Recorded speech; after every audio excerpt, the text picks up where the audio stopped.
అయ్యో దీపక్క, ఎంత పని చేసినావు దీపక్క. అసలు నువ్వే నాకు ఇట్లా చేసింది. ఎంత ఓపిక మంతురాలివి, ఎంత శాంతంగా ఉంటావు. గా దసరాలో ఏమన్నారు దీపక్క గిట్ల అయిపోయి. నాకు తెలుసు నువ్వు మంచిదానివే అని, కానీ ఇప్పుడు గింత పరేషాన్ అయిపోయి.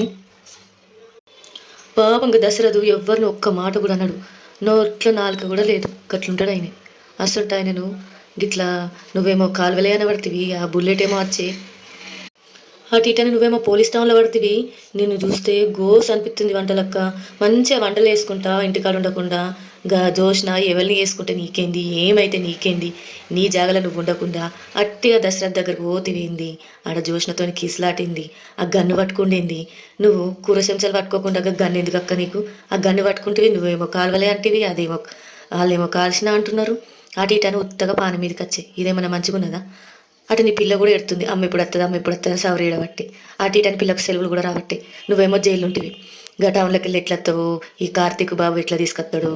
నాకైతే పరిశాన్ పరిశాన్ అవుతుంది. మా ఇంట్లో వాళ్ళు సకారణం కూడా తింటలే, బెంగ పెట్టుకురు నీ మీద, నువ్వు వాడేమైనా తింటున్నావో లేదు అని. ఇంత కష్టం వచ్చి అందుకే ఉన్న కాడు ఉండాలంటారు. సపరేట్గా నీ అందరూ నువ్వు ఉంటే ఇదంతా స్టోరీ జరుగునా రచ్చరచ్చ అవుదునా. ఇంత ఆవల జీలకర్ర టమాటో కూరను చికెన్ మటన్ ఏదో ఒకటి వేసుకొని తినుకుంటా వండుకుంటా ఆ రెస్టారెంట్లో పని చేసుకుంటూ ఉండక గింత కథ ఎత్తివి, గింతమంది ఆగమాగం కాబట్టి మళ్ళీ ఆధారాలు లేవనబడుతుంది. ఆ పిస్తోలేమో నీ చేతుల్లో ఉంటే నీ చేతుల్లో వేలే, నువ్వేమో కాలువలే అంటివి. మరి ఈ కథ ఎట్లయింది, ఏం అర్థమవుతుంది. గా మహేష్ బాబు అతడి సినిమాలో గిట్లనే గన్ను పట్టుకుంటాడు, ఎవడో కాల్స్తాడు పీకుతాడు, అటు ఇటని మళ్ళీ మహేష్ బాబుకి వస్తుంది. అవు గట్ల అనిపిస్తుంది నాకు కూడా.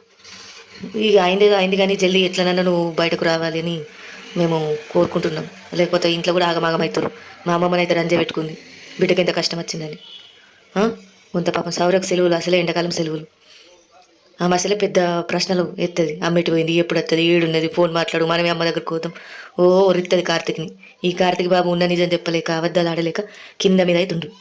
ఓ గింత పెద్ద పెంట వేసినాను, సపరేకుండకపోతేవి. ఇక ఎంత మాట్లాడినా ఏం చెప్పుకోరాకుంది ఓల బాధ ఒకరికి ఉంటున్నోళ్ళుగా. నచ్చితే ఇంత లైక్ చేసి షేర్ చేయాలి మీ దోస్తులకి, నవ్వుకుంటారు. సరేనా.